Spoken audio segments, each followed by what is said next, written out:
on other things that I wrote recently. And so, sorry, because I don't find anything. Just a moment. That's fine. Take your time. I think we are. Okay. One. Whenever you're ready to get started, we can get started. I think we are. Yeah, we can share now. As I told you, I want to share my video, but I must refine my paper. Just a moment, because I don't know where is it? It was here. No, it's not here. I don't. Okay, no, this is not the right one. Sorry. That's okay. Okay. Now, no, this is another page. Because the point is that it is printed on a true philosopher, you know, it's, I think yeah, sorry. It's proof of your philosophical credentials that you lose your paper. I think this is essential. No, that's not true. Okay, this is another paper. Sorry. It's okay. Okay, I think this is the right one. Okay, so okay. Today we 2, have 3, 4, 5. Okay, well, but I will proceed. Now, now I take this. Yeah, that is right. And I'm going to. Can I share the video? Please. Okay. Share the screen. Yes. So I can share, and I can make a reference to the handout of my, okay. Okay.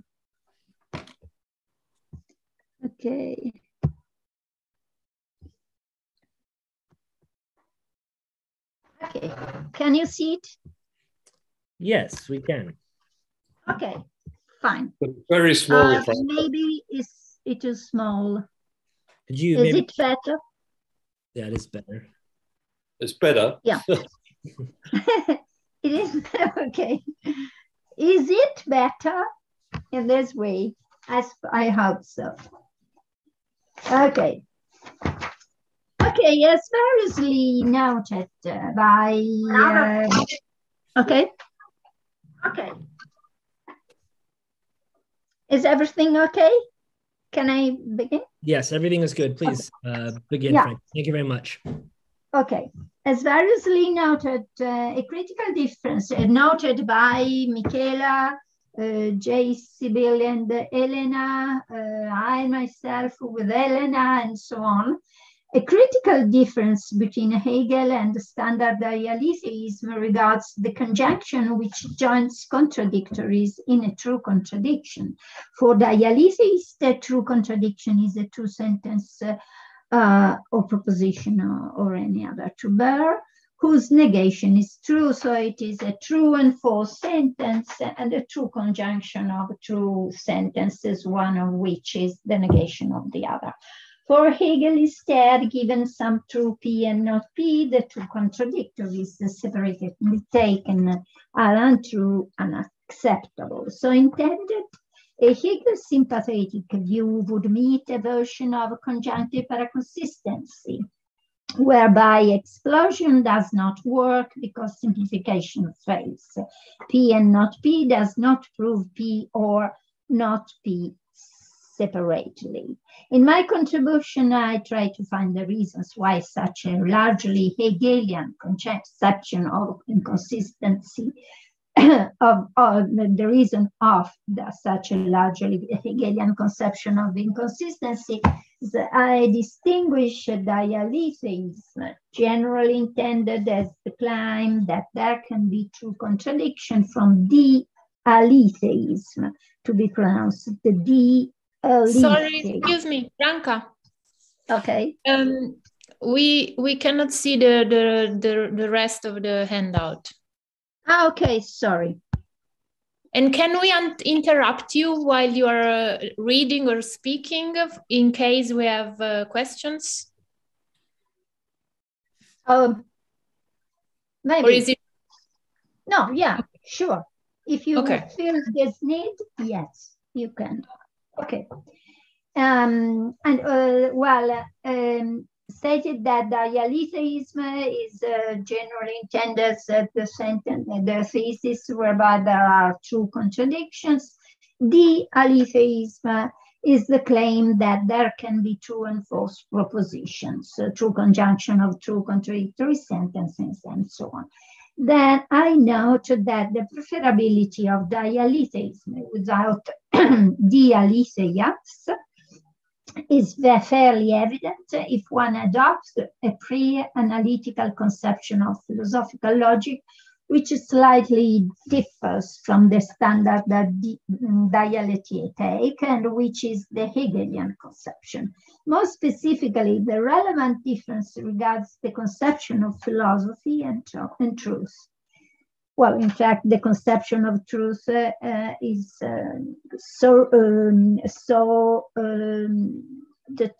dominant in philosophy that it could be the same thing.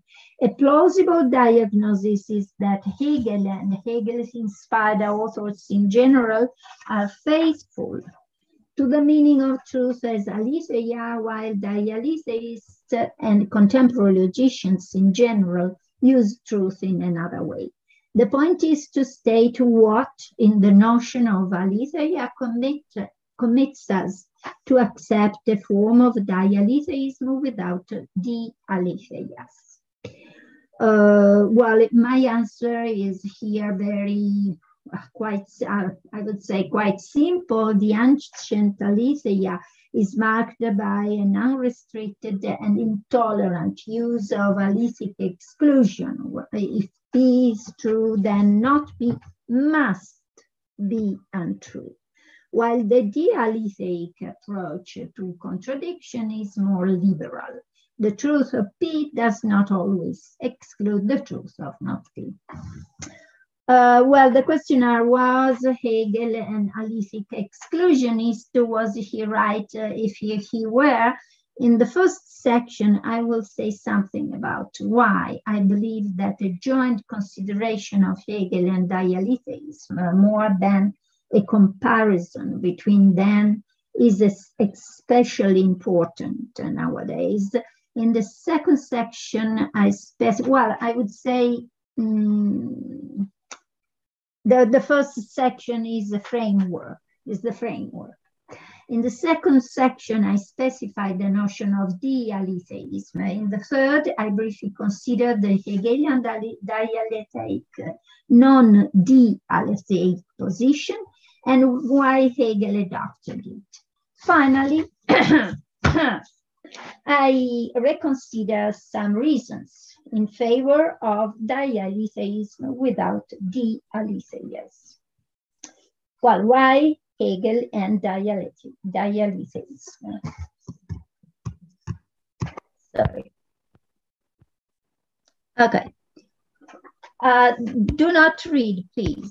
Not wait a moment. Well, do you know The Clash? The rock band called The Clash. When The Clash had to find a new name for their band, they decided to cut short the absurd proliferation of musical brands by proposing the only band that matters. Now I think philosophers should behave in the same way, but moving from the name to the named things. They should seriously work in or search for the only philosophy that matters. As Hegel wrote at the beginning of his career, and here you have the quotation, the possibility of philosophy is essentially different and yet equally true is a representation which, though it might be comforting to some extent, is not to be seriously taken into consideration. That philosophy is and could be only one relies on the fact that only one is reason, and how little there may be different reasons just as little you can erect a barrier between reason and its own self-acknowledgement. Evidently, philosophy is the self-acknowledgement of reason. Now I think that a Hegelianism, some version of Hegelianism, is the only philosophy that matters. And this is because Hegel, especially the young Hegel, captured and expressed what properly matters in the science or discipline or intellectual activity we call philosophy.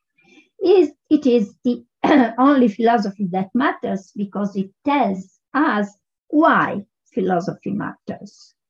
The same idea of the only philosophy that matters is implausible nowadays.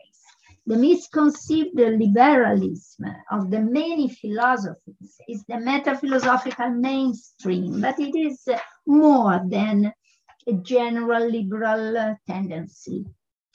The problem is that the so to say, the Hegel-inspired, H-inspired philosophy has been developed most frequently without its main distinctive character, its main novelty with respect to Kantianism and traditional philosophy in general, to a certain extent.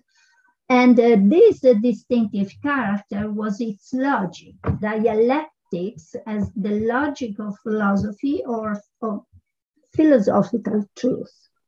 And this happened for a series of cultural and historical factors, but mainly because another only philosophy that matters, grounded on logic, emerged at the end of the 19th century.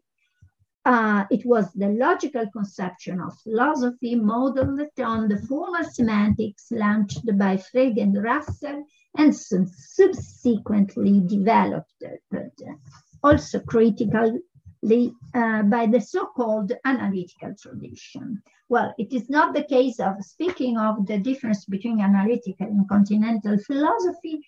The point is to focus on the why Hegel and Dialetheism.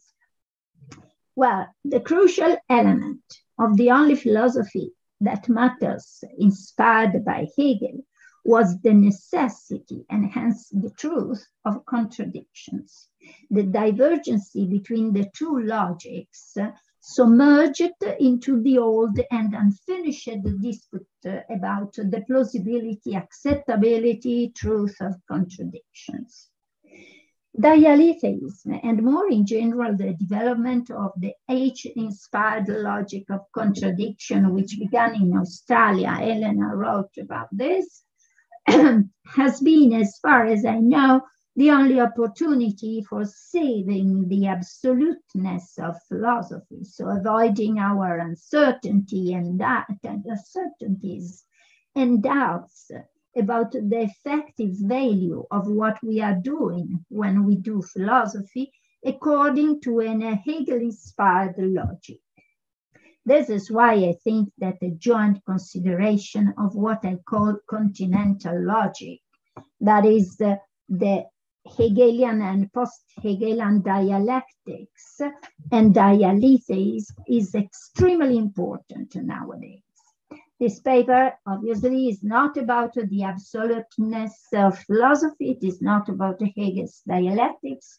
It is rather about a simple and apparently marginal theme, the end, which joins the contradictories in a true contradiction for Hegel and for Dialetheists. Well, nota bene, as I will explain, the uniqueness of reason philosophy and the conjunctive view are not to be interpreted in holistic terms, but in alethic and hence exclusionary terms. Truth is pervasive because its eliminatory power is everywhere in human activities. I think it is the ungeheure Macht des Negatives. It is not the power of not, but the power of truth. Well, finish of the first section. Second section, what is Dialetheism? Let's begin by a metaphysical consideration. Metaphysically speaking, a contradiction is a JI situation. And that is to say, it is the joint subsistence of incompatibles, facts, properties, concepts, beliefs, events, and so on. As a man is simultaneously dead and alive, a door is open and closed, a person is happy and unhappy at the same time, or loves and hates another person, a human proto-embryo is and is not a human being, and so on. As incompatible is what can never jointly subsist, a contradiction is a contradictory object or state of affairs. Thus, a contradiction is a JI situation in which joint subsistence, J, and incompatibility, I, are and are not what they are or seem to be. Logically speaking, a contradiction is a proposition of the form P and not P, the form with the asterisk. This formula can be held to describe the JI state because, or to the extent that, for the logical needs, incompatibility is expressed by negation, not, and jointness by conjunction, and we can assume that a contradiction is the state description of a JI case. It can be judged true or false, and if it is true, then there must be a JI truth maker, a state of JI nature which makes it true. This metaphysical approach is useful for understanding Hegel's conception of truth,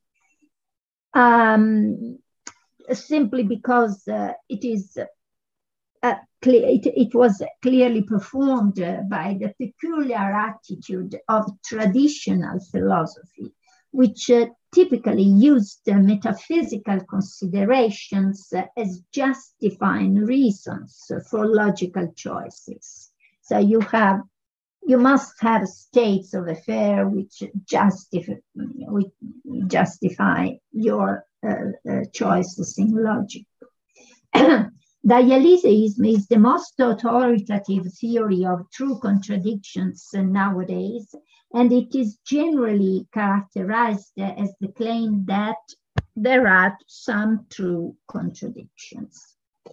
There are quotations here and references, but there is no point. If we accept that there are some true contradiction, and we adopted the propositional interpretation of contradiction in terms of aster P and not P, we have at least three problems. What do we mean by and? What do we mean by not? That is joint subsistence and incompatibility. And third, what do we mean by truth? There is endless literature, dialectic and non-dialectic, about negation and truth in inconsistent cases. A bit less frequented is the theme of conjunction. And yet, given that the truth maker of P and not P must have the form JI, we ought to admit that the first problem is the joint subsistence.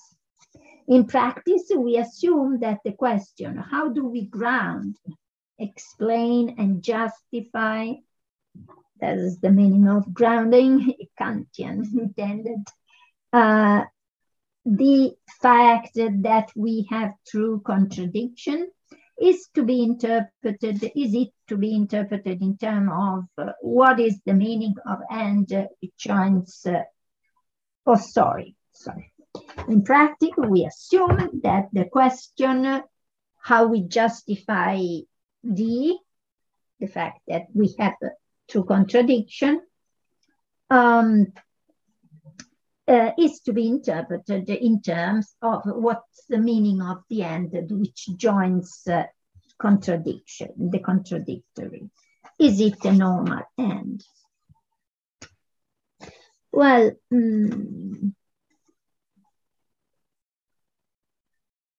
oh, sorry. I have a problem here. But the possible positions variously active in the paraconsistent and or dialetheic literature are standard dialetheism, which I call dial, non-adjunctivism, non-adj, and conjunctivism. They all accept D, but they differ as to the end involved. For standard dialethists, the end of a true contradiction is perfectly normal, so it is typically defined by the conjunction thesis. P and Q is true if and only if P is true and Q is true. As CT must hold also for P and not P, we have two basic consequences. D1, some P and not P is true, and D2, some P is true and not P is true too. A dialetheia for standard dialetheist is a double truth in D2 sense, a true proposition whose negation is true.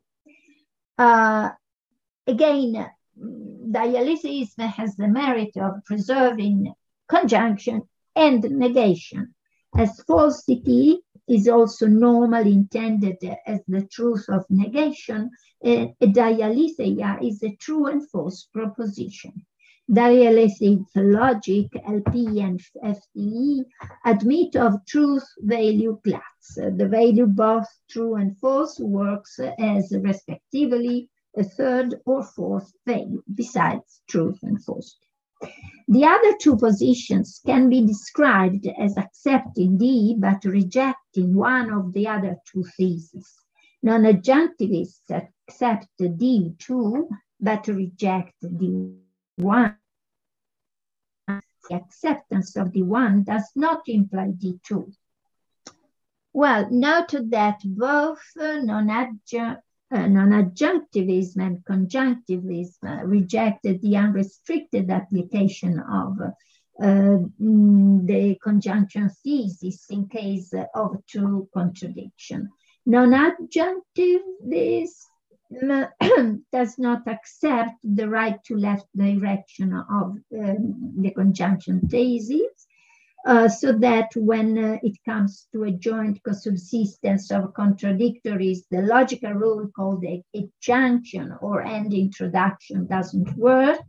Conjunctivists reject the left to right direction. The truth of P and not P does not imply, as such, the truth of P and not P separately. The simplification rule fails. Doesn't work. Now, let's see some justification. Well, this. Okay. The non-adjunctive option is motivated by observing that in many cases we find a true P and a true not P, so D2 is accepted, but we see that they belong to different systems or worlds or perspectives. So what we have, so that we have both contradictories, but not their conjunction. D1 is rejected. The non-adjunctive strategy, here I have some references, but I don't mention it, is well grounded in case of discussive contradiction, where Jones asserts that P, Smith asserts that not P, and they seem both right. Where very often we are able to see that P is true according to a certain story told by Jones, and not P is true according to another story told by Smith. And the two stories are equally believable, but neither Jones nor Smith believe evidently P and not P, and our account of the situation will not be in terms of P and not P in the traditional sense defined by the conjunction thesis. So non-adjust satisfies D2 while rejecting D1. A reasonable objection is that non-adjunctive contradictions are not really contradiction, eventually at least because they fail to satisfy the fundamental condition established by Aristotle, that the two terms must occur at the same time and under the same respect. Moreover, non-adjunctive contradictions are couples of opposite propositions that are considered in some sense true, but they don't form the true state description of a contradictory J-I fact. So non-adjunctivists dodge but do not face the challenge of the joint subsistence. Conjunctivists agree with standard dialetheism in admitting that true contradictions have conjunctive form, but they rejected the idea that D is to be intended in terms of D2.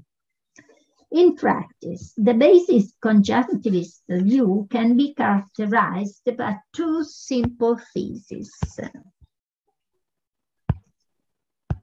C1. Some state description of the form P and not P are true. And C2, the two conjuncts of a true P and not P are not true.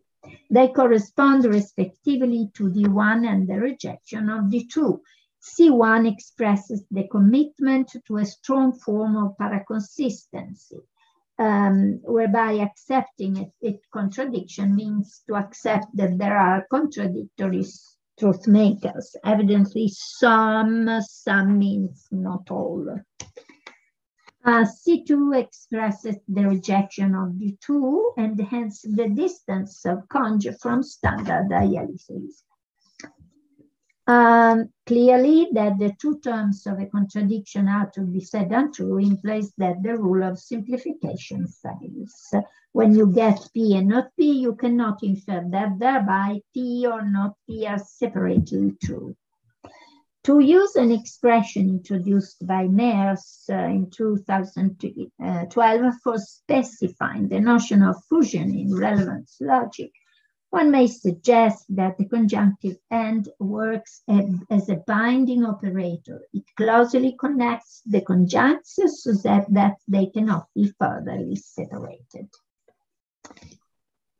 Let's see an example of conjunctive treatment. For instance, suppose we are facing a typical case of putatively true contradiction, the situation of a tadpole becoming a frog. In the central stages of the process, there is a certain number of frog tadpoles and the tadpole and temple frogs, and we may be willing to admit with Dialetheists that these are cases of true contradiction.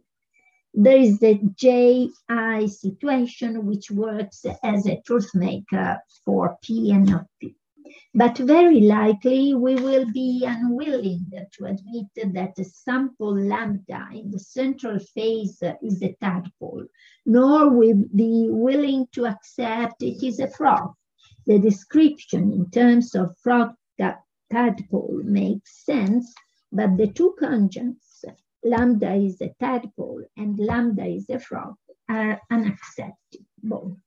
Interestingly, recent studies about the epistemology of vagueness confirm that the conjunctive hypothesis is plausible, as it seems most of naive speakers and reasoners, when facing a borderline tall man lambda, are willing to accept the lambda is tall and not tall, but they don't accept that he's either tall or not tall separately. So the contradiction is held true, its parts separately taken are held untrue. The two positions, separately defending tall and not tall, are both judged wrong, not because there were reasons to say that the man was neither tall nor not tall, simply because to accept one or the other mean one or the other solution means to offer an incomplete state description as it were the whole truth. Well, let's move rapidly. How much time I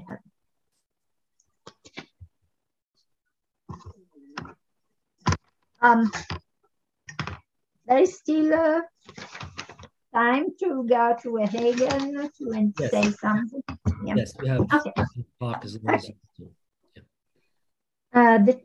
The main opportunity, well, the main reason of conjunctivism is evidently that we can, well, it is the main feature, positive feature of conjunctivism is that we can accept an unrestricted application of the principle of alethic exclusion, whereby if P is said or considered true, then not P must be untrue, and so must be excluded.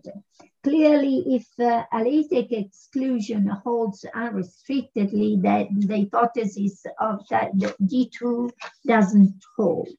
What conjunctivist proposes that we can accept some P and not P as true, but this does not modify in any way the logical constraint implied by AE. Keeping to AE, in case of the frog tadpole, you will reject L is a frog and L is not a frog because they, separately taken, disprove each other. The former implies the exclusion of the other, but we will accept that L is and is not a frog because this is simply true. It is made true by the J I situation. Well, in this account, dialetheism embraces both non-adj and contra, but clearly the logic of dialetheism requires that C2 doesn't hold. So I have proposed distinguishing dialetheism as the general view about the possibility of true contradiction, and the Dialetheism, the view that there might be true proposition whose negation is true, and hence simplification is allowed. Dialetheists are true contradiction, and Dialetheists are true propositions whose negation is separately true. Now, there are many things to say. Well, I only mention one interesting aspect of the case of dialetheism. A consequence of dialetheism is that maintaining the basic meaning of conjunction and negation, we have that in a true P and not P, each P and not P are true and false, so the contradiction itself is true as false. This is a famous and discussed the principle of standard dialetheism. And it is, I don't know. Oh, there isn't here, D3. A true P and not P is also false. If you accept that P is a dialetheia, so P and not P is true in the use and meaning of and, then you accept that its negation, not P and not P, is true.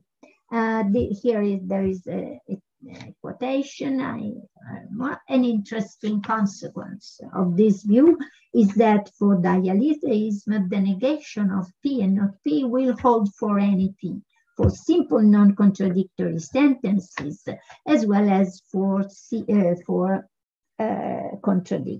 contradictions.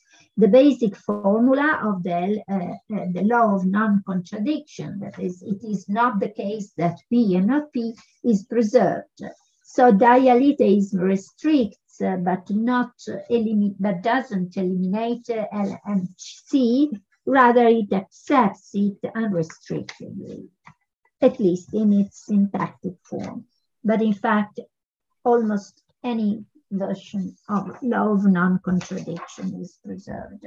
Now, I don't want to focus on all the particular logic consequences. Clearly, the idea of saving alethic exclusion while accepting contradiction is the main philosophical motive for defending a kind of dialetheism without without Dialetheists.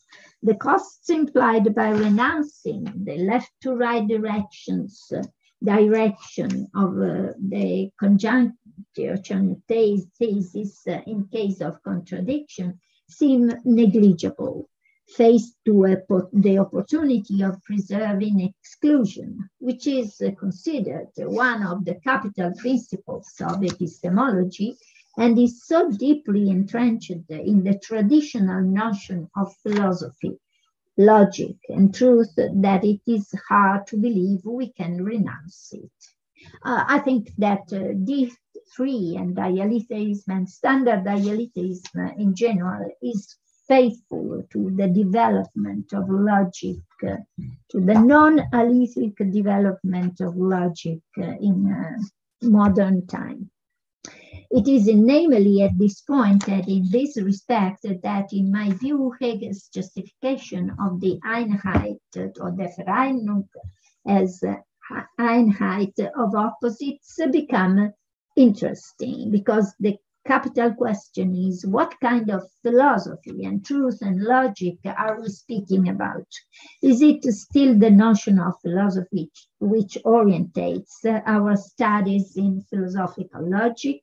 And if it is not, is it better than ours? Now, the question is why? Well, that Hegel was a dialetheist without Dialetheists, that is in this sense, but not in the D2 sense, can be accepted, at least preliminarily. But the point is,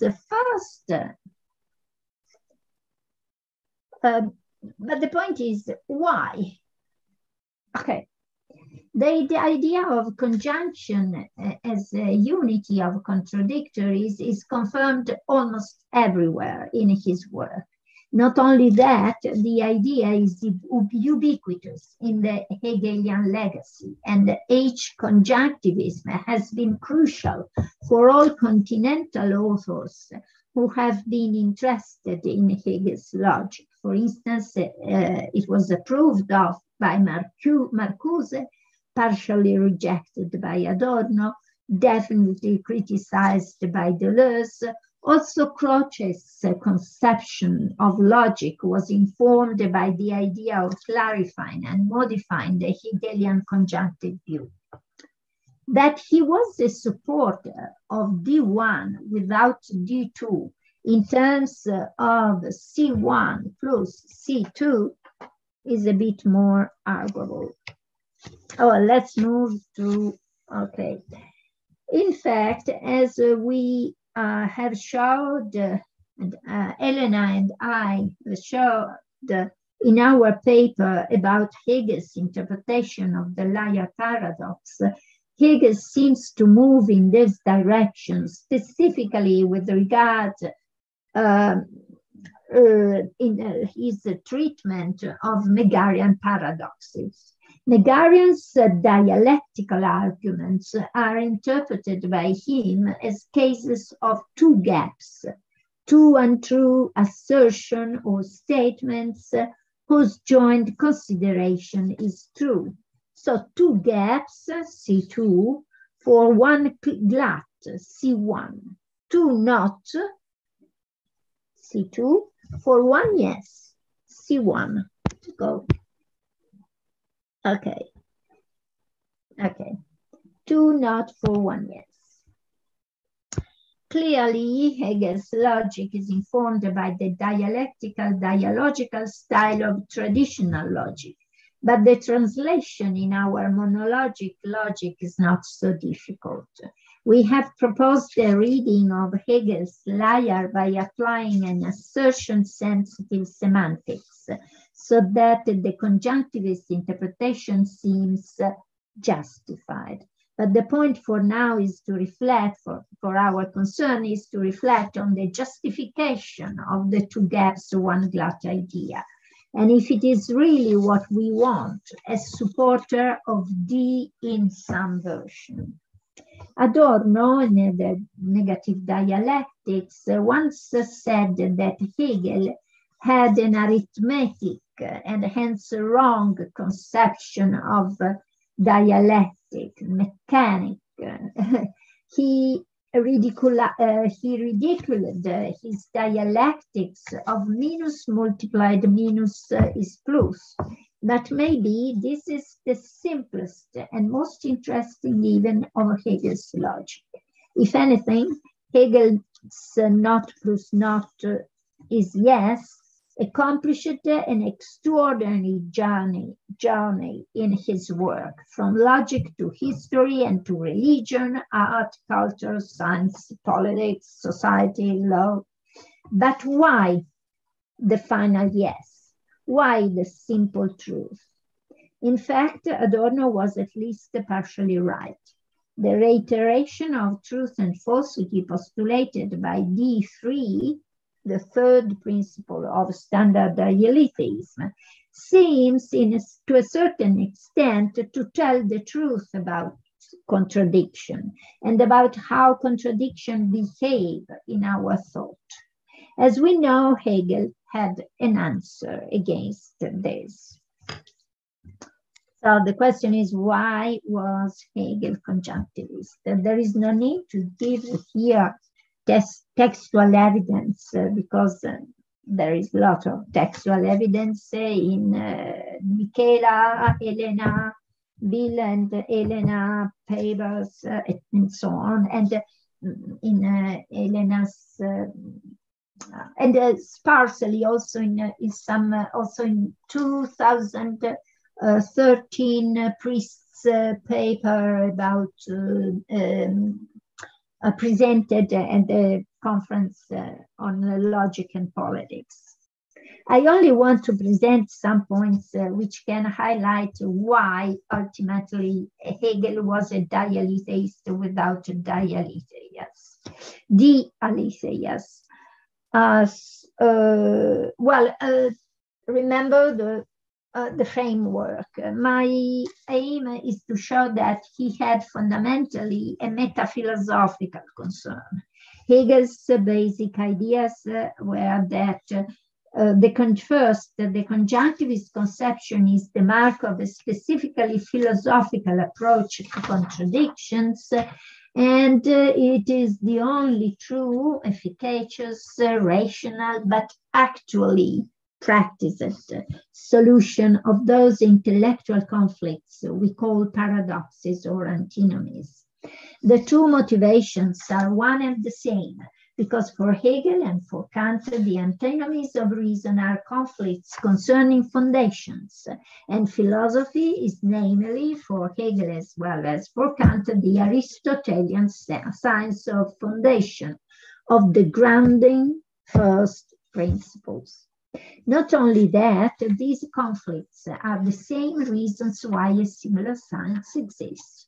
The aim of a science called with this name is that these fundamental conflicts express themselves in a variety of phenomena which we nowadays describe as cognitive dissonances, faultiness, disagreement, dilemmas, sororities, there is borderline contradictions, self-referential or enclosure paradoxes, that is stratified contradiction. Altogether, Hegel keeps all together.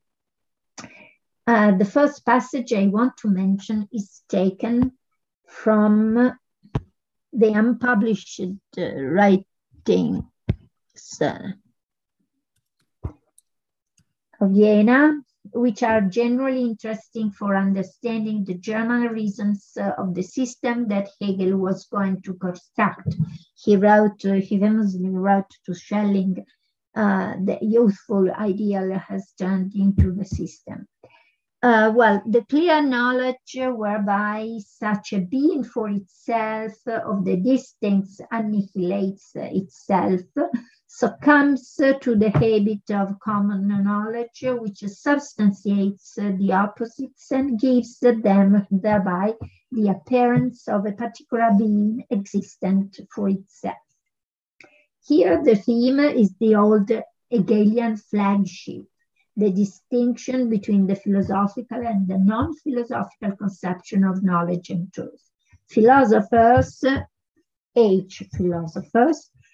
should be aware that we are, and should be maybe, aware that we have a clear knowledge when we are able to capture the fact that the opposites, if taken for themselves, destroy themselves.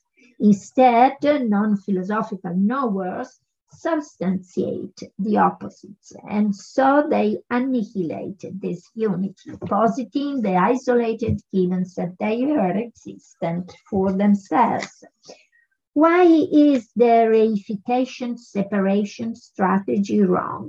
There's an enormous letter to write. I need to simplify all this.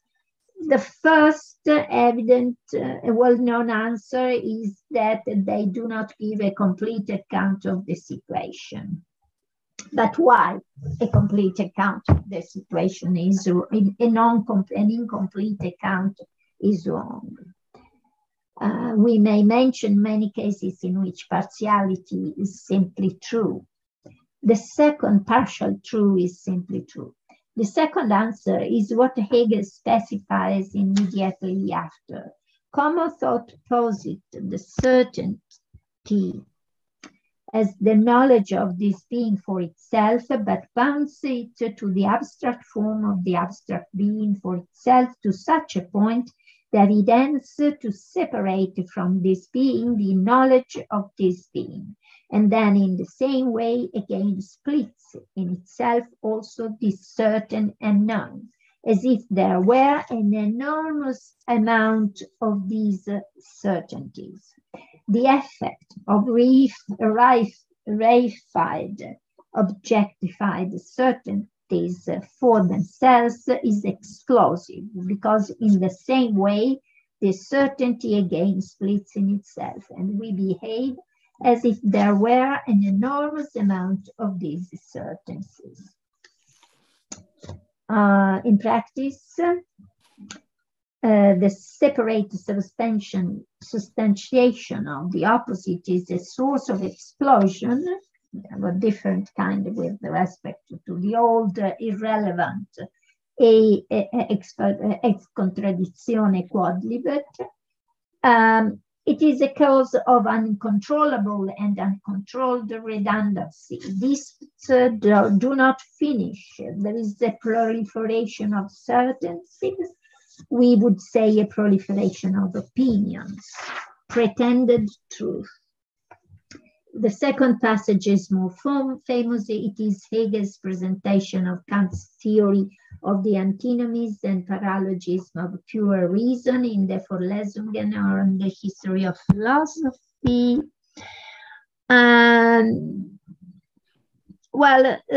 Hegel says famously that Kant had the great merit of showing the necessity of contradiction. They are inevitable. Faced to a contradiction, they are, but Hegel says, faced to a contradiction, the ordinary metaphysics consists of believing that one contradictory is true and the other is false. So what seems to be contradictory is not real true contradiction. There is no real J.I. situation.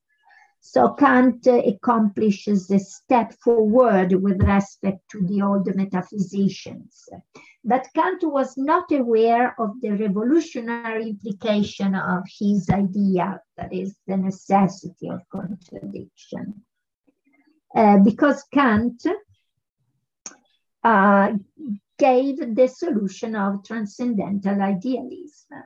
Well, normally Kant is interpreted as giving a solution which is similar to Tarski solution, Tarski hierarchic solution, whereby there is no closure, no self-reference, and so on. In fact, this is not exact. According to Hegel, the solution of transcendental idealism is given by the idea that the contradiction is not objective, it pertains only to us. The contradiction remains, but in a subjective sphere. And here is the famous passage about Kant's tenderness towards things. Kant shows here too much tenderness for things. It would be a pity, he thinks, if they contradicted themselves. But that mind, which is far higher, should be a contradiction, that is not a pity at all. The contradiction is therefore by no means sought by Kant. And since the mind takes it upon itself and contradiction is self-destructive, mind is in itself all derangement and disorder.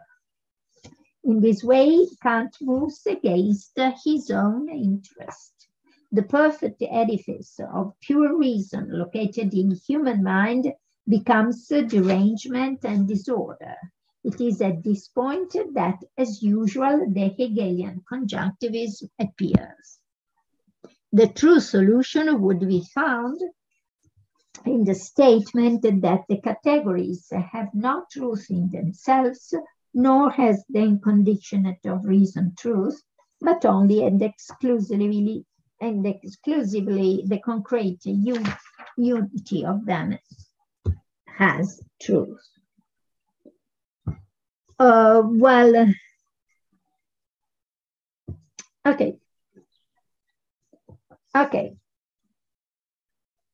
Well, these are some consideration about the similarity between the kind of conjunctivism I have presented and Hegel's view. I shorten the point, the main point. Hegel preserves the classical import of alytic exclusion by assuming that a conflict of properties concepts is creative. It creates a new property. This diagnosis is in the line of Priest's interpretation. The discovery and acceptance of a contradiction produces a new concept. I don't know if I, no. Yeah, F1, F0A and not F0A imply F1. Well, F1A, but F1 is a new concept, a totally new concept. The contradiction is preserved and not overcome because G is the new name of the property F, philosophically intended. And the G0, which is the new name, the philosophically intended, is an internally contradictory concept. The philosophical experience of a contradiction will find the new specific G0 conflict between and not between G0 and not G0. This interpretation of the dynamic of contradiction confirms the basic intuition that a true contradiction conjunctively considered can be treated as an atomic sentence. For Hegel, this happens at a new level, at a new stage in a linear progression, which is the historical process of human truth. So for Hegel, when we have a true contra P and not P, in fact, we have a new concept. When we have a conflict with the property, a border or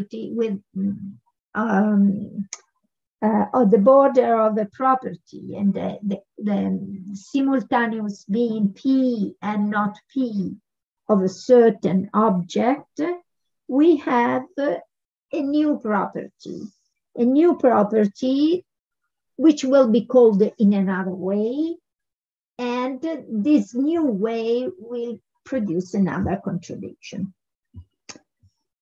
But if we accept that the aim of reason is to block the natural explosion of human controversies and of human thought as grasped and practiced by the common thought, then we can interpret this role in H terms. We would say that the blockage happens not in virtue of human decision, but thanks to the language thought, the objective guise. What disproves the partial position F0A and not F0A is the new name G. The creative force of human language is what for Hegel dominates the explosion of the source, the explosion of the reified opposite beliefs. Also in this case, we may postulate that the process is infinite, but it is a different sort of infinite. It is not the regressive explosion of partial opinions, but the always new forces of human natural logic. But why completeness and why the final yes? Well, to give an answer, let's go to the last point. Okay.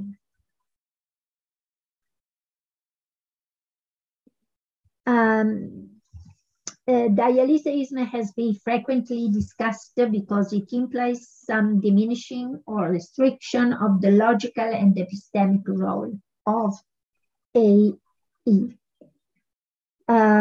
There are many things to say about all this, but the point I'm interested in now is another.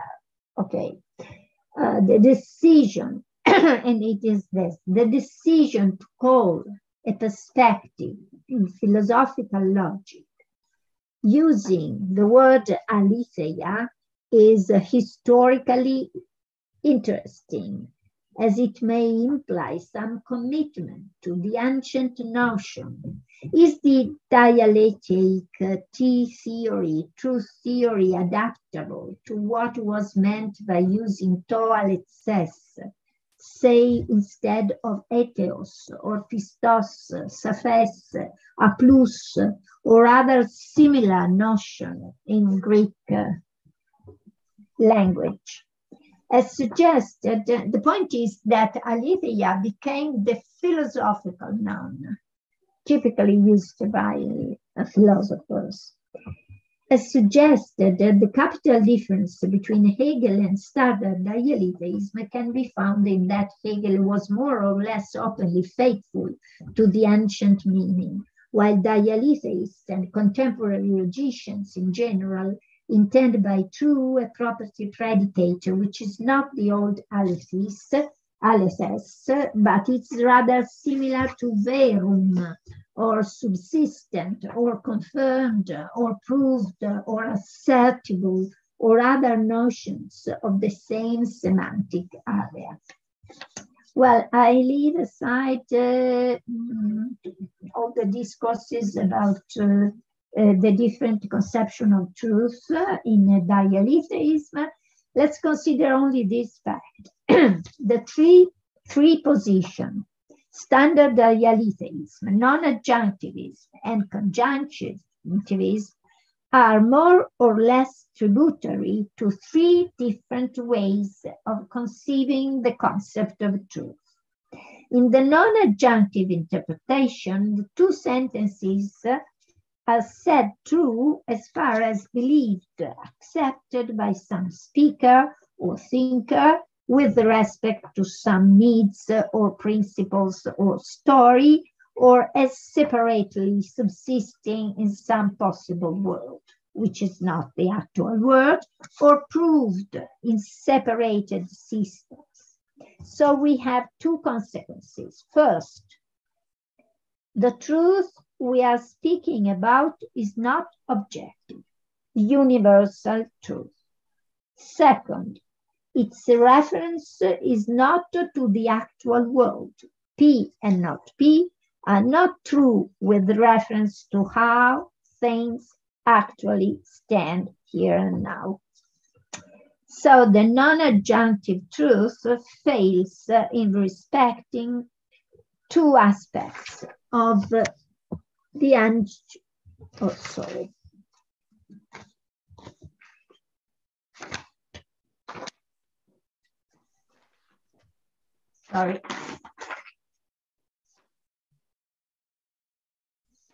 Okay. Two aspects of our common intuition about truth: objectivity, that is universality, and realism, actuality. Okay, this is an important point. The second thing to note is that in the standard dialetheic treatment, instead, the realistic input of truth is perfectly satisfied. I leave aside the discussion about realism in dialetheism. Let's remember only that dialetheism is firmly based on the T schema, which is the mark of what has been called logical realism. And as Hartley-Field has noted, this is what makes the dialectic hypothesis relevant and interesting, because any other interpretation of the liar and the related paradoxes ends up restricting or eluding the schema. Second, consider that a form of transparent Aristotelian realism has been repeatedly advanced by Priest. Okay, I don't mention the quotation. We can say in practice, to maintain the vision of what I'm saying, we can say that truth for Jones and truth for Smith are dialectically true truth if and only if and to the extent that they refer to simultaneously occurring facts. And so there is any realistic implication also in that case. And it is fairly clear that for dialetheism, this is frog and this is not a frog are true because they capture and describe actually subsistent parts of an actually occurring J-I state. Altogether, we can say that true for standard dialetheism means basically subsistent and accepted as subsistent. Do subsistence and acceptance require exclusion? I think they don't. And it is fairly clear that for what concerns the logical, transparent truth of any semantics modeled on Frege, Russell, Tarski, Quine principles, subsistence and acceptance are perfectly enough. You don't need exclusion. As to the requisite of objectivity, universality, however, and hence in Hegelian term completeness, standard dialetheism is problematic instead. In fact, in case of really occurring contradiction, P and not P can be categorically asserted by Jones and Smith, but evidently we as rational observers cannot say that each position is endowed with universal absolute truth. In case of the frog tadpole, we say there is something of the tadpole in lambda and something of the frog, and we can accept this, but we cannot say that lambda is a tadpole and lambda is not a tadpole are objective, universal truth. If we keep to the objectivity of truth, we cannot accept D2. Face to the evidence and subsistence of Ji, a rational agent S, may acknowledge that P and not P corresponds to two subsisting parts of the fact, but T subsistence and T acceptance are not enough if S wants to be committed to the objectivity of judgment. An evaluation, this is, I think, important. An evaluation, a judgment of subsistence acceptance, can be said objective as long as it excludes its alternative hypothesis. So it says that's all, but that's all means there is nothing else. Now, evidently, we cannot say P and that's all, because in case we have a JI situation, we know that there is something else, and so this is why this is the main justification of C1. So if we want to preserve realism and objectivity, conjunctivism seems preferable. It satisfies realism, accepting that true means this is how things stand by C1. So for the P and not P formula has a real truth maker of JI nature, but it also satisfies objectivity as it requires completeness, the whole truth. C2. Is this conception of truth acceptable? But well, surely there is no need to detail. If you want, well, I have only some few things. Well, there is no need here to detail the theory, especially given the impressive amount of literature about truth produced in the last decades. But what we can easily note is that it involves only two simple theses. The Independence Thesis, whereby if P is set true, then there is, or it is assumed that there is an independent reality which makes it true. And the Exclusion Thesis, if P is set true, then not P, but must be excluded.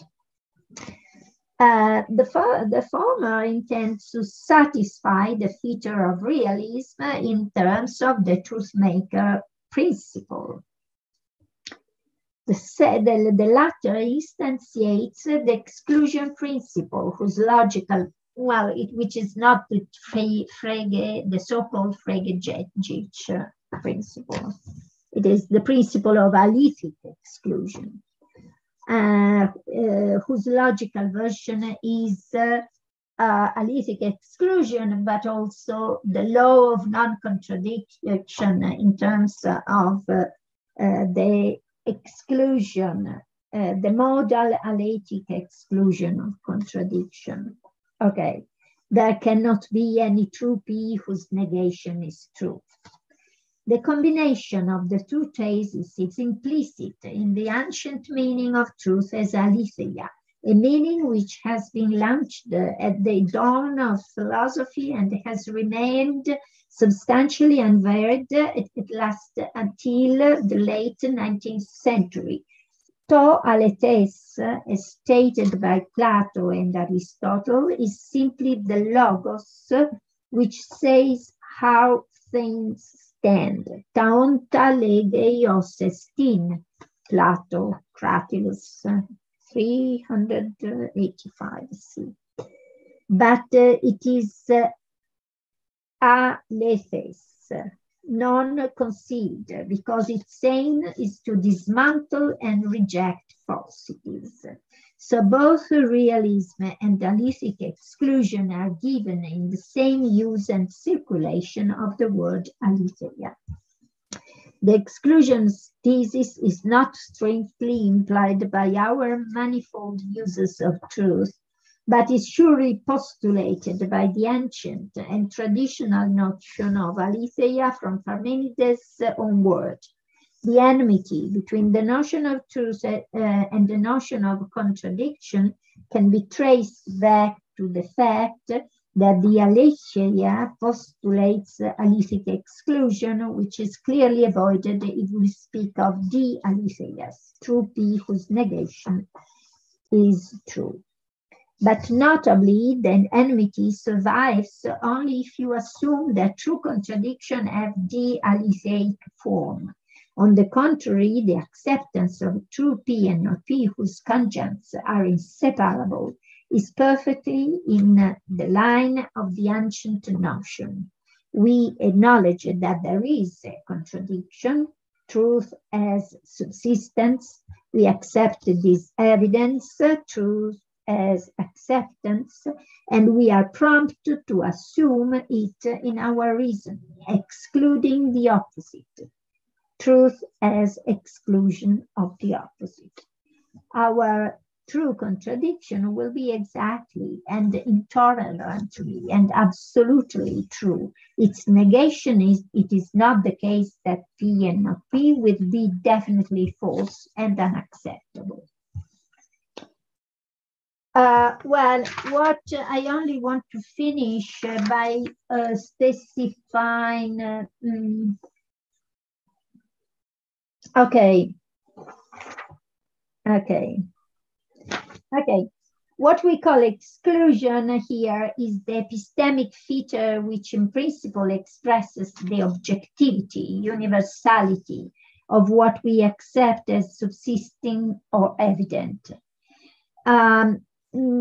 Possibly this aletheia is not what rules our logics and our conception of truth in general. But I want to say that the conjunctive truth is exact truth. Exactness is the condition of statements, propositions, theses, whose truth maker is perfectly and hence objectively, universally, completely described by them. So exactness imports intolerance because all sorts of incompatibles are excluded. Exclusionary truth is the kind of truth which matters in philosophy. If you have philosophy, you must have truth. And if you have truth, you have both realism and exclusion, being and objectivity, and hence you have absoluteness, and your philosophy is the only philosophy that matters. I don't believe that Dialetheists ought to be Dialetheists without Dialetheists. I'm not sure that this position is conclusively the only philosophy that matters. Simply with this paper, I wanted to explore some of the H-inspired motives for such a position. If what I have suggested is accepted, that Dialetheists ought not to be Dialetheists if they want to preserve a notion of truth as implying realism and exclusion at the same time. Okay. Finished.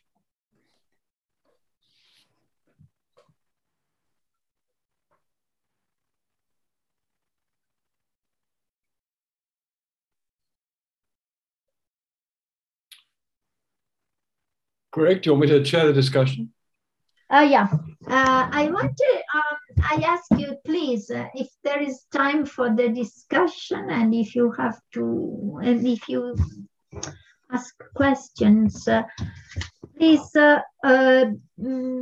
speak slowly because I don't understand always.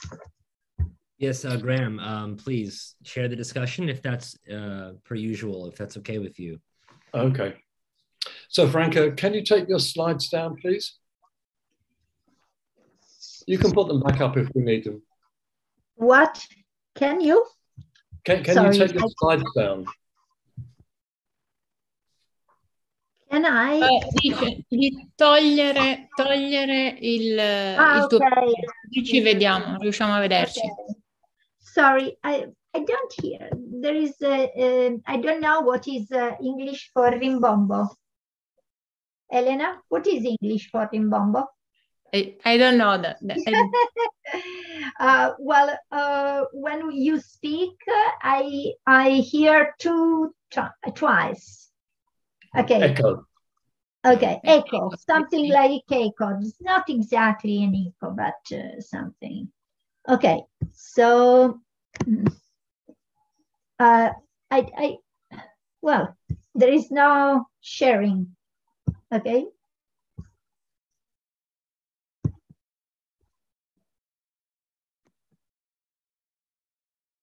Okay.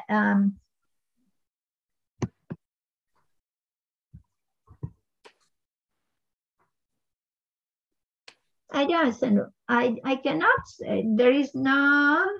I can. There is no option. Not sharing. I can stop it for you. It seems. Yeah. Sure, okay. Sure. I found it. Maybe. Well, no, I can't. Never mind. Sorry. Okay. Sorry, I can do it for you. Okay. Perfect. Carry on. Excellent. Okay. So we have about 25 minutes for discussion. Okay. Let's take the hands in the order in which they appear. Eleanor.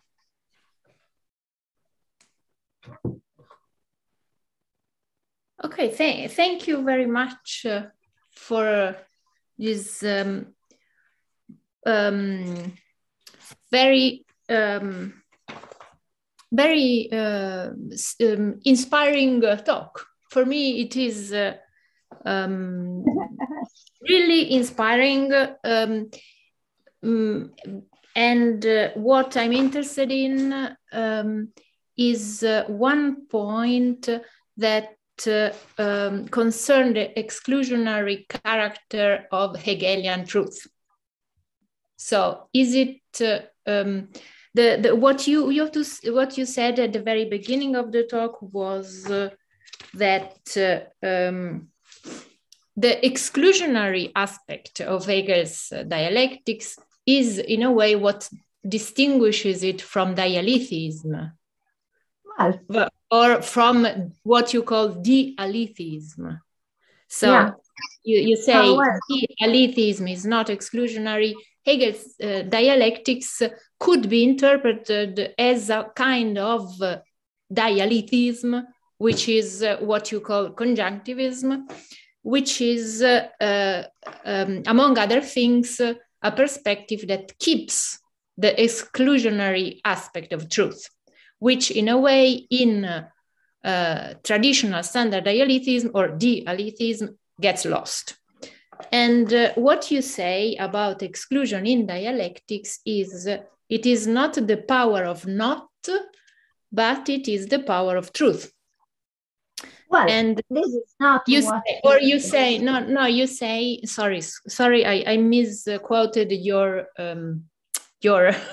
sentence. Your sentence was referred to die ungeheure Macht des Negativen, and you said that the extreme power of the negative is not the power of not, but it is the power of truth.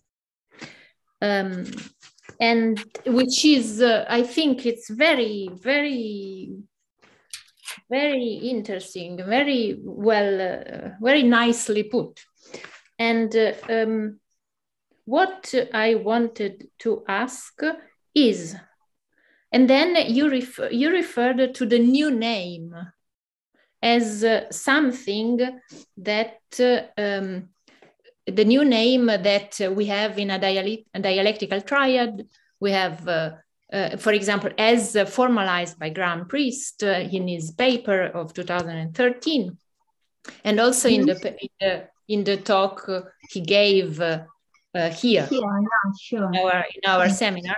So he said we have, for example, F, then we have not F, and then we have the contradiction F and not F, and the final contradiction is actually called in another way, which would be, for example, G. And so the fact that we have G is in a way related to the exclusionary aspect of Hegelian truth. Can you say more about it? Okay, well, the two things. First, negation, the real power is the power of truth. The negative, the ungeheure Macht is of truth and not of not, and the other is about F lambda, P lambda, and not P lambda as a new thing. Okay, thank you, Elena. You are kind. Of these two questions, well, as to the first point, clearly, if you accept the idea that the two parts, the two propositions, the two conjuncts of a true contradiction are not true, and so the contradiction is not simplifiable, you are committed to giving an interpretation of the not. And if you preserve exclusion, the important point is that what is preserved is not the exclusion principle in general, whereby if you have P, you don't have not P, but is alethic exclusion. So if you have that P is true, then not P must be untrue. This difference is interesting because suppose we are facing a borderline situation. A borderline situation is a situation in which the extension and the anti-extension of T are not well delimited. And so we have to produce a judgment about the border. The border is a border of the kind of P and not P. And then, but if you separe, once you have said, well, this is a case of P and not P, and the object lambda has the property F and the property not F. In that case, you don't use the exclusionary properties of negation, okay? You renounce the exclusionary property of negation, but in that case, if you preserve alethic exclusion, then you must preserve the exclusionary properties of truth. So negation, and this is said, for instance, J.C. Bill said once wrote a paper about negation on holiday. Well, in case of a contradiction, negation is on holiday, okay? And but truth is always active and works. Okay, this is my point, and this is why I think that alethic exclusion is what is the real negative, the real power of negative, because you know that there is this fundamental difference in Hegel between negativity and negation, Verdrängung, Verneinung, all those different aspects. Well, the power is the power of truth. Negation is simply a border operator. The operator we use to distinguish the extension and the extension of a property. Okay, this distinction sometimes fails, and also sometimes we find ourselves to admit that an object has a property and has also the opposite. As to the second question, well, it is clear. The point is that if you assume such a view, the contradiction behaves as it were an atomic sentence. It is not a conjunction, really, but logically speaking, but it behaves as it were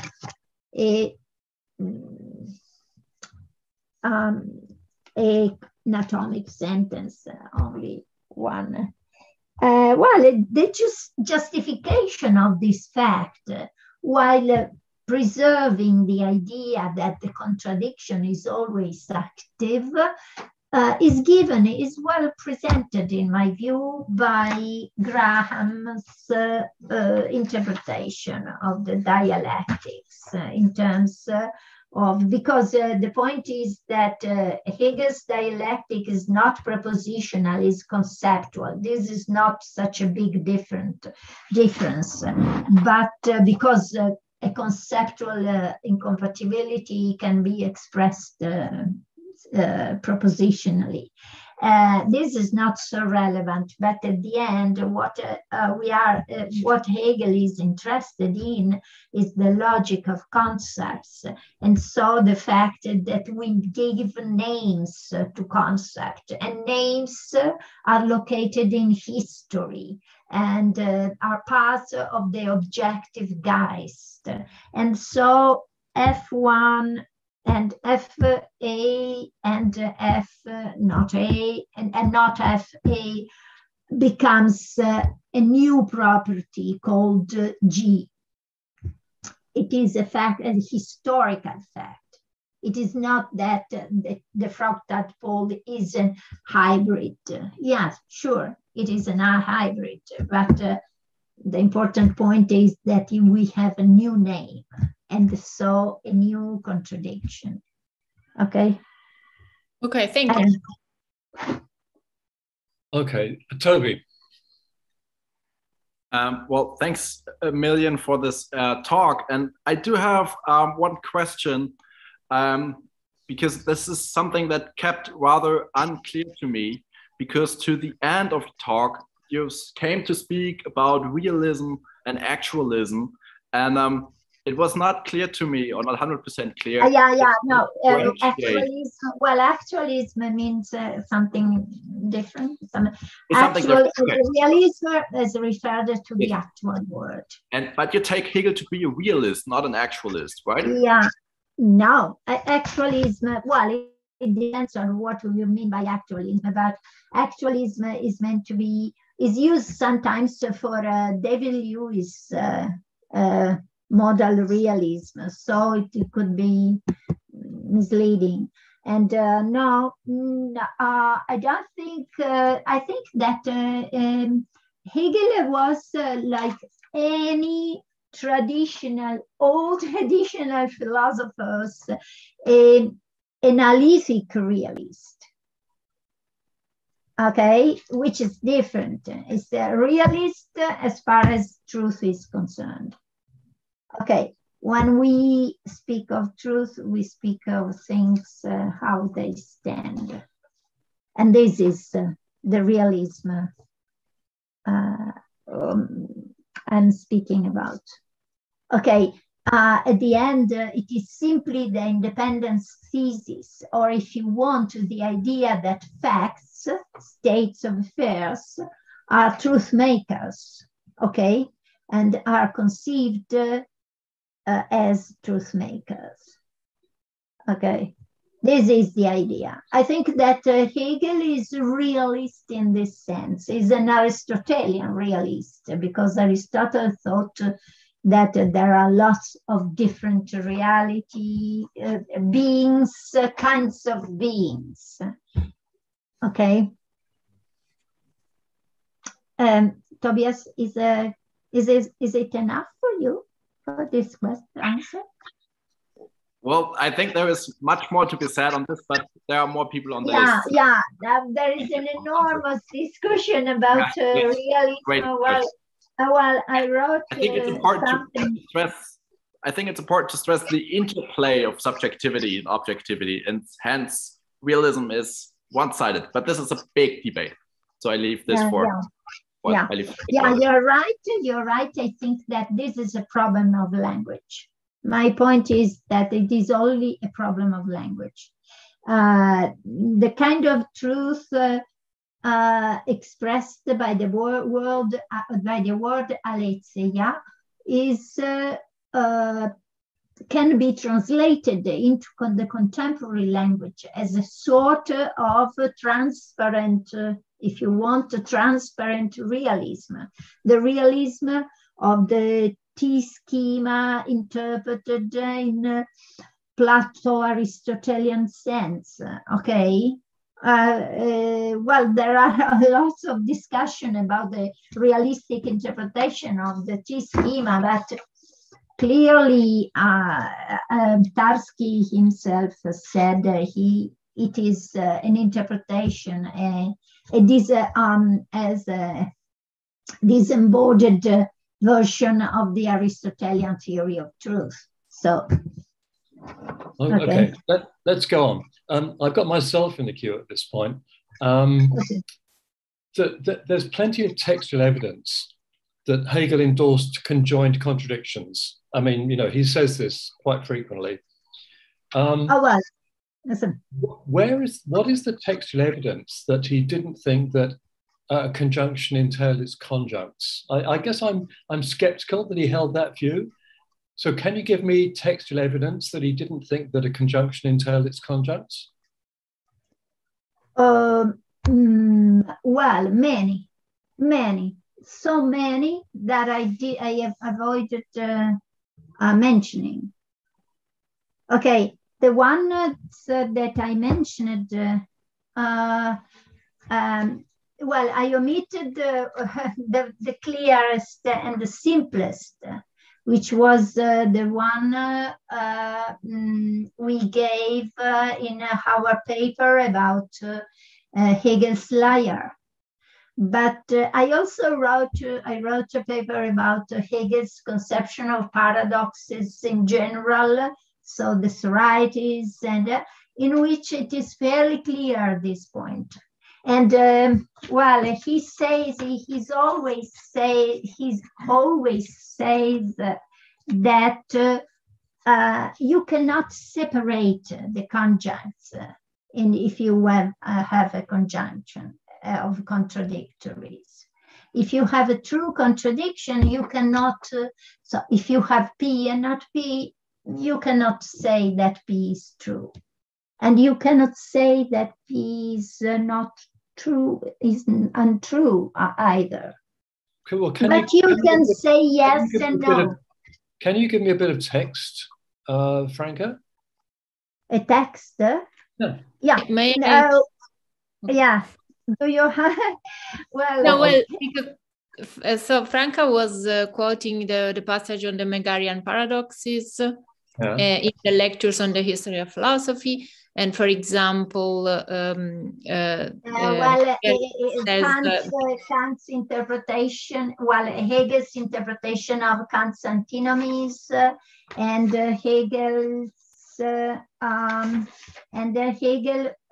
in Jena writings, there are lots of passages of different kinds.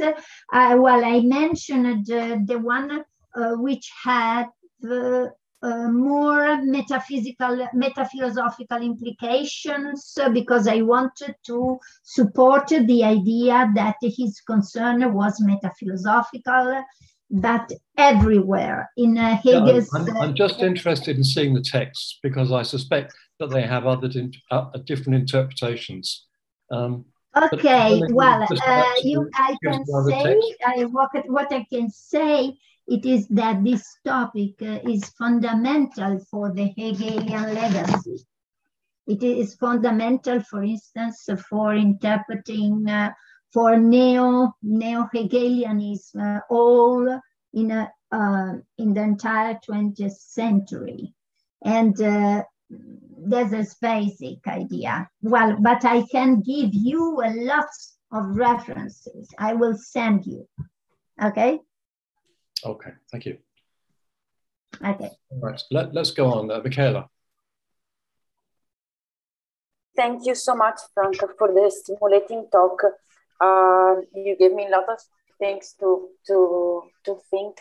And I have a general question. And I think I did the same. I made the same question. I asked the same question to Elena, if I remember. Does your view on Hegel's notion of contradiction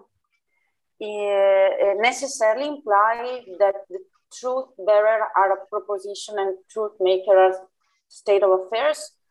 And do you think that this is unproblematic? So that's the question. And just a comment. Sorry. And just okay. Okay. About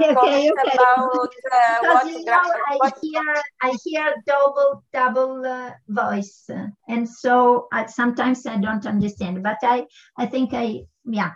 Okay, go on. Okay, and a comment about what Grandma was asking.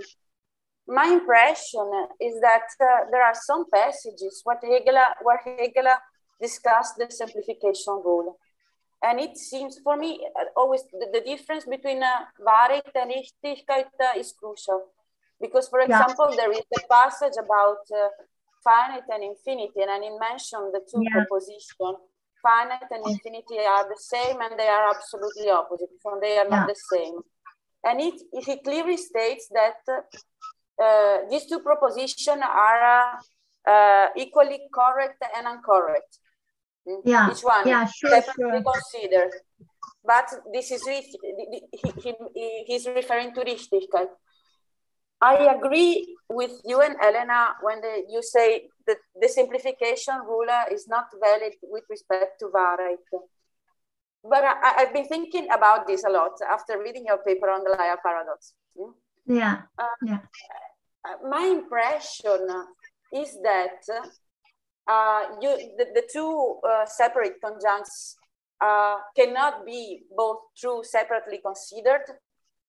Not just maybe not because he does not accept the simplification rule, but maybe because the simple conjunction cannot be properly defined as var.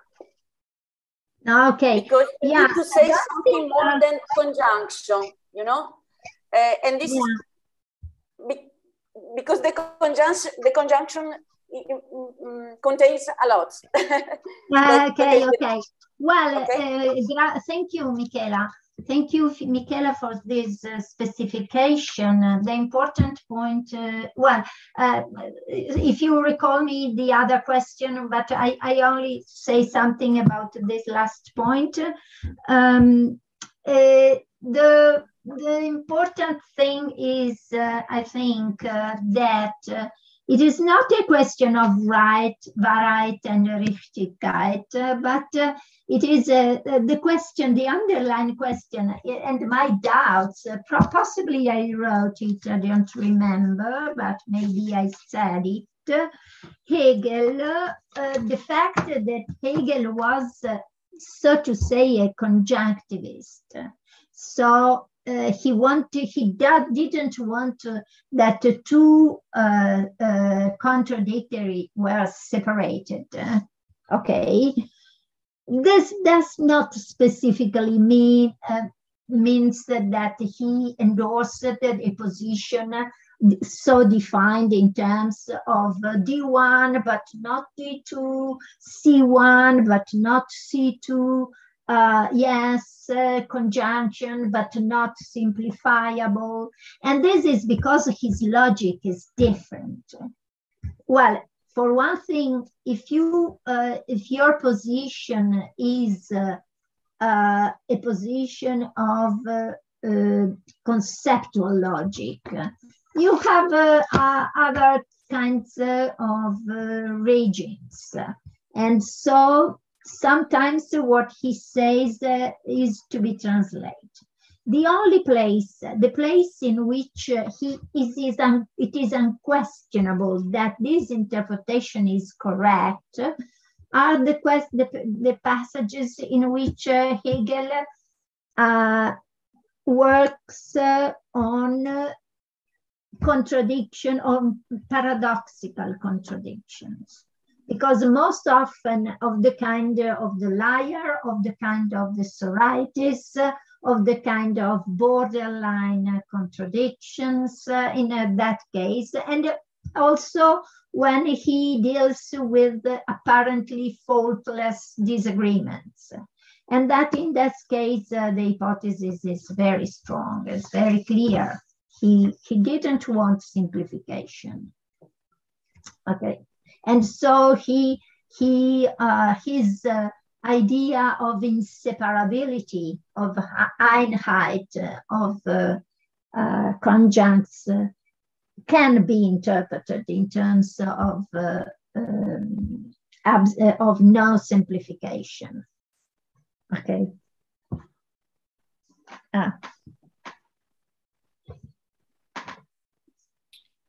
Okay, great.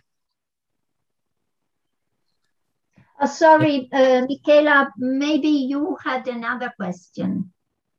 The other question was? Was it like a very general question? I think that there's not a lot of time, so I will send you an email. Okay, thank you. Go on, Michela, if you have another question, ask. I was asking about if your conception of your interpretation of Hegel's dialectic necessarily implied that the truth bearer are proposition and the truth maker are state of affair, and if you think that this could be problematic. Well,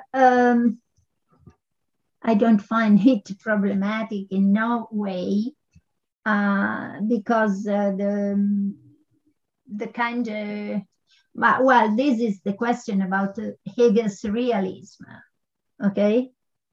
Can I interpret it as a kind of question of that kind? Can I? Yes, of course. Okay. Well, the question of realism is very ambiguous, very, well, there are lots, as you perfectly know, there are lots of realism. We can imagine as typical of different area of philosophy, is different acceptation of the term.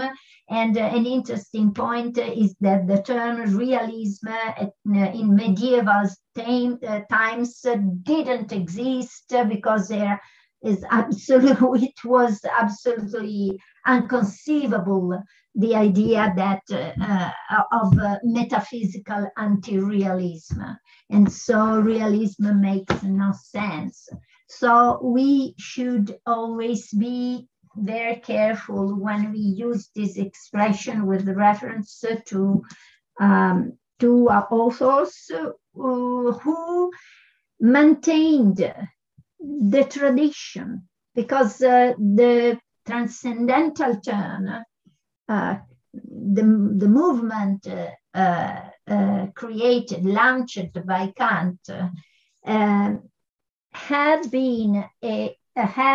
was actually a sort of rupture with the metaphysics, but with the language of metaphysics. And so the language was completely maintained.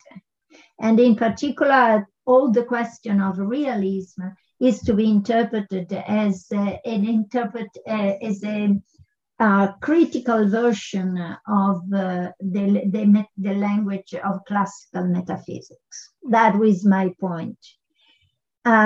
So given, well, I think that Hegel, well, there are few mention of the subsistence as real of contradictions. And when Hegel speaks of contradiction, he uses so many terms to be referred to the semantic area of realism, that it is difficult to deny that there is something there. And so I wanted to translate Hegel's position by referring to truth makers, to this metaphysical interpretation. In all the paper, this is the dominant. My dominant view is the metaphysics underlying our logical choices. Okay. Okay, there's still a question in the queue, so let's go on. Greg? Thank you so much for your talk, Franca. I enjoyed it. I have not read your paper on the liar paradox that you wrote with Elena, so I will read that soon. I have, so thank you very much. I learned a lot. I have two questions. The first one is about simplification and conjunctivism. The discussion was very stimulating on that. And the second question is about the Independence Thesis. Okay.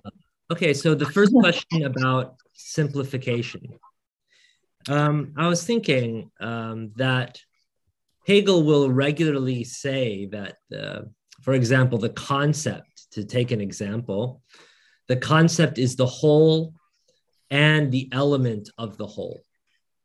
So, for example, take a conjunction and think of the conjunction as the whole. So you could say the absolute is absolute and relative. Okay. Now the question is, each of the conjuncts, A and R, or absolute and non-absolute, absolute and relative, each is also the whole. So in this case, you'll have a strange situation where the conjunction of absolute and relative is the conjunction of, well, the absolute and the relative are there in the absolute, and the absolute and relative are there in the relative, right? So you have the whole in each conjunct. And so I'm wondering how that complicates, if it complicates the account that you gave us. And I just hope that you could speak about that. So that's my first question. Thank you. My second question is about the Independence Thesis. And I couldn't help, because I'm very interested in this dimension of Hegel, that I agree that Hegel is a realist, as full-blooded a realist as a philosopher can be. He's also an idealist as well. Very good. He's also an idealist. So, right, he's both, because the category, the concept is the real. Okay, but here's my question. In the Science of Logic, as well as in the lectures on philosophy of religion, Hegel endorses a version of the ontological argument. And this is the view whereby the concept is sufficient for its own existence. So this means that the concept does not need anything independent of itself to make itself true. So that's why my understanding is that actually Hegel doesn't need a reality independent of the concept for the concept to be true, but the concept is self-particularizing or self-realizing power. So I think you could be a realist about concepts in Hegel without anything like an independent truth maker that would be separate from the concept, because the concept is what is unconditionally true. It doesn't need anything else. Maybe this is my real strong monism, but I'm also curious what you think of that, the ontological argument and the strange way that makes an appearance. So thanks a lot for your talk. Thank you so much. Thank you all for these questions, because you have precised the 2 points. As the first point is, you are speaking of different levels of contradiction, okay? And the concept is the whole and its elements, okay? And in this sense, is absolute and relative, okay? I tried to explain, well, in a so Marx-inspired way, this fact of the infinite regress of the, that is to say, the universal applicability of dialectics at each level. So if you have absoluteness, you also have relativeness, okay? If the concept is absolute, is also relative, and so on. Well, I interpret it in terms of the historical development of the objective Geist, okay? And in this interpretation, you find an urbanization of Hegel, a sort of taming of Hegel. Hegel is a bit reduced to the empirical development of historical languages. I concede this. I think this is an interpretation, but I think that ultimately, well, I didn't read it, but there is a part in which I say that possibly the truth of Hegelian contradiction is given by what I call D3. So the idea that being true and false means be true and false, and false, it is false and true, that a certain proposition is true and false, and so on.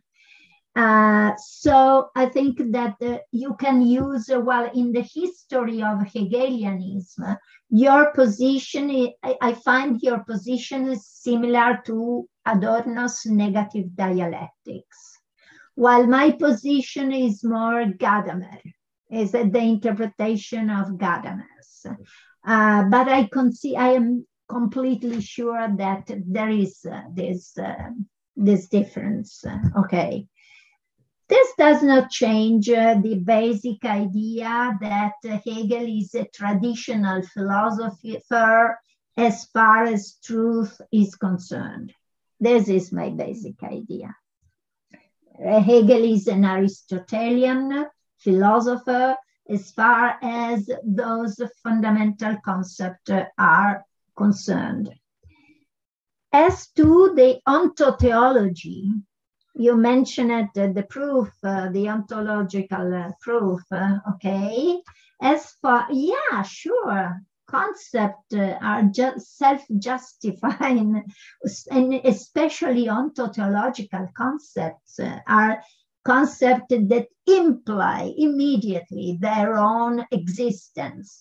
Right, sure, but the existence of a concept has nothing to do with the fact that the proposition that you produce with reference of this concept, using that concept, is true or false. This is another point. The Independence Thesis is simply, well, if you look at it, you see that it is presented as a specification of the meaning of truth. It means if you use this concept, you mean that there is something, there is some subject matter. Okay. And when Hegel speaks of the concept of God as justifying its own existence, he is speaking of an object there. The object created, for instance, by Spinoza's first two sentences of the Ethics. Okay, this is again, I think that the independence of what makes true is not an affair. It's not the fact that you should always speak of empirical things, well, you always speak, your subject matter is something else with respect of what you in that moment say. That's all. I don't know if I have clarified in some sense. Thank you. Okay, well, it's past the hour, so I'm afraid we're going to have to wind up anyway. And apologies to folks out there on Facebook who may have questions. We haven't got time for them today. So thanks, Franca, and thanks everybody for coming. Next week, I believe it's Toby, is that right? Yeah. So we'll see you all soon. Oh, Eleanor, can you send me your, Franca, can you send me your paper on the lyre? It's, I can't find it on the web. Okay. Okay, okay. See you all next week. Ciao, ciao. Well, I will send you. Thank you. Okay, bye.